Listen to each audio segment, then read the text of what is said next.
जैसे जैसे उम्र बढ़ती है वैसे वैसे हमारे हार्मोन्स का जो फ्लक्चुएशंस है, हार्मोन्स का जो प्रोपोर्शन है वो चेंज होता है, केमिकल्स का बहाव कम ज्यादा होता है, और हमारा सारा जो मनोवृत्तियां हैं, सारा मिजाज है, वो सारा कुल मिला के कुछ केमिकल्स का बिखरना ही तो है।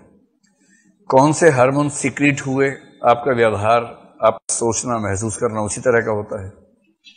इसलिए उम्र के साथ व्यक्ति का स्वभाव नहीं बदलता, ये बकवास बात है। बदलता है, बदलता ही ये भी। और इसलिए आप देखेंगे 3, 4, 5 साल का बच्चा आप कितनी भी कोशिश कर लें वो वैसा ही रहेगा, फितूरी किस्म का रहता ही वैसा है, क्योंकि उसके हार्मोन्स ही वैसे, क्या करे बेचारा। अब आप लोग जिस उम्र में हार्मोन्स आपके थोड़ा मैच्योरिटी की तरफ बढ़ने लग गए हैं, थोड़ा सा वो वाला भी रहता है पक्ष, लेकिन अब मैच्योर हो रहे हैं। आज से 20 साल बाद अपने बच्चों को वही कह के परेशान करेंगे जो आपके पेरेंट्स आपको कहते तो आप परेशान हो जाते हैं। ठीक वही तेवर हो जाएगा, मल्लिका बन जाएगी अंबिका। हर मल्लिका को अंबिका होना है एक उम्र के बाद, और उसकी मल्लिका उसके साथ वही व्यवहार करेगी जो मल्लिका ने अंबिका के साथ किया था। इसी थीम पर यह निबंध है। ये कह रहे हैं कि देखो, जो व्यक्ति के जीवन की उम्र है, गोल्डन एज है 25 साल। 25 तक की जो उम्र है, पहले वो कह रहे हैं 25 तक की जो उम्र है, और किया क्या है इन्होंने? किया यह है कि हमारे जीवन की विभिन्न दशाओं को अलग अलग नक्षत्रों के माध्यम से डिफाइन किया है।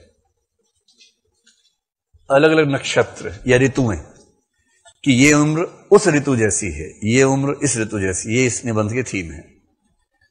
25 तक का समय वो कहते हैं कि जीवन की तैयारी का समय है। तो ये सुनते ही आप खुश हो सकते हैं कि चलो इस समय ठीक चल रहा है।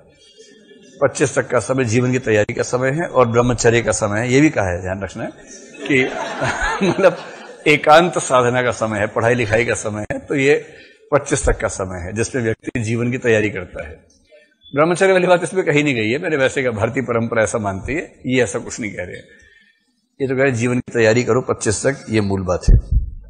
25 की जो उम्र है उसको कहते हैं कि 25 की उम्र, या 25 से 27 मान लीजिए, इसको बोलते हैं सावन की मन भावन ऋतु है। आचार्य जी ने कोई इस बीच में प्रवचन दिया, क्या प्रवचन दिया था? सावन आया झूम के, घूम के, कौन सा कि सावन आया है, वो वही तो सावन आया है, वही तो। हाँ हाँ, तो 25 से 27 की उम्र है, सावन के मन भावन। तो इस समय क्या होता है, व्यक्ति का स्वास्थ्य अच्छा है, सौंदर्य चरम पे है, मस्त मौला मिजाज रहता है, तो व्यक्ति बहुत जीवन के सबसे सुखदायी क्षण जो हैं 25 से 27 के, ऐसा ही ये मानते हैं कुबेरनाथ राय।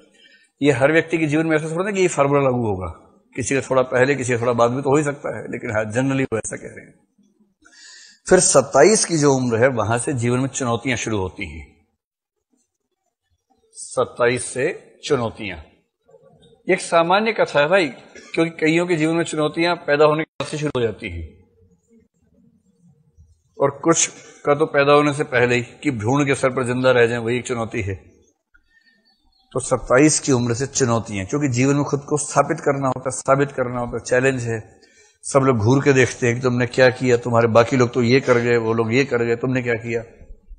तो इसको वो कह रहे हैं भाद्रपद का अशनि संकेत। भाद्रपद का अशनि संकेत। ये निबंध पढ़ना जरूर, जब भी मौका मिले, अभी या सेक्शन के बाद जब मौका मिले, इसको यूं ही पढ़िएगा, पढ़ के बड़ा आनंद आएगा आपको। अब 27 के बाद चुनौती आदमी झेलता है, और 30 की उम्र को ये बोलते हैं जीवन की सबसे शानदार उम्र है, एक सेंस में, खास सेंस में। 29-30 मान लीजिए, मतलब 29-30 की उम्र में वो ये जरूर कह रहे हैं कि इस समय हमारा जो व्यक्तित्व है काम, क्रोध, मोह से भरा होता है, और ऋतुओं के संदर्भ में इसको भादो ऋतु से जोड़ रहे हैं। दो बातें कह रहे हैं 29-30 की उम्र के बारे में। एक तो ये कह रहे हैं कि इस समय व्यक्ति के भीतर काम, क्रोध, मोह ज्यादा हो जाता है। शायद इसकी एक वजह ये होती है कि उसको लगता है कि अब उसका यौवन खत्म होने की शुरुआत हो रही है। यौवन के खत्म होने की शुरुआत 30 के आसपास होती है, तो उसको ये मतलब उसको पहली बार कुछ ठीक ठाक उम्र के बच्चे अंकल बोलने लग जाते हैं, आंटी बोलने लग जाते हैं, तो उसको लगता है कि अब इसका मतलब टाइम खत्म हो गया है, तो थोड़ा दुख तो होता ही है, निराशा तो होती ही है। और दूसरी बात ये कह रहे हैं कि जीवन की मैच्योरिटी की शुरुआत यहां से होती है। इसलिए आप देखेंगे कि अगर आप जो मैच्योर व्यक्ति है उससे बात करने के बाद आपको छिछले व्यक्ति पसंद नहीं आएंगे। छिछला व्यक्ति देखने में कितना ही स्मार्ट हो, कितना ही सुंदर हो, लेकिन उसका छिछलापन जैसे सामने आता है आपको मजा नहीं आता, क्योंकि आपको मैच्योरिटी पसंद आने लगती है। जीवन की परिपक्वता की शुरुआत 30 के आसपास होती है। और ये एग्जाम्पल दे रहे हैं, चाहे आप जीसस क्राइस्ट को देख लीजिए, उनका पहला उपदेश 29 की उम्र में हुआ, सरमन ऑन द माउंट जिसको बोलते हैं। चाहे बुद्ध को जीवन देखिए, चाहे महावीर का जीवन देखिए, राम के वनवास का समय देखिए, सब 29-30 की उम्र के मामले हैं। महात्मा बुद्ध 28 की उम्र में या 29 की उम्र में घर से निकले, जिसको महाभिनिष्क्रमण कहते हैं। उनको 6 साल लगे तपस्या करने में, और तब जाके 35 की उम्र में उनको ज्ञान की प्राप्ति हुई। महावीर 28 की उम्र में तपस्या में बैठे, और 12 साल की तपस्या के बाद 40 की उम्र में उनको बोध की प्राप्ति हुई। वही 28 की उम्र, 29 की उम्र। तो इसलिए ये कहा गया है कि ये वाली उम्र सबसे उर्वर उम्र है, जिसमें आप सबसे कुछ मौलिक कर पाते हैं। उसके पहले दैहिक रूप से शक्तिशाली होना अलग बात है, लेकिन इस समय मैच्योरिटी की शुरुआत होती है। तो एक तो काम क्रोध मोह की उम्र है, और दूसरा इस समय परिपक्वता की शुरुआत होती है। और व्यक्ति जितना प्रोडक्टिव इस उम्र में है, 30 की उम्र में, उतना प्रोडक्टिव वो जीवन में कभी नहीं होता है। पर यहां उसके जीवन की एक दिशा तय हो जानी चाहिए, क्योंकि इसी दशा से चीजें बेहतर होती हैं।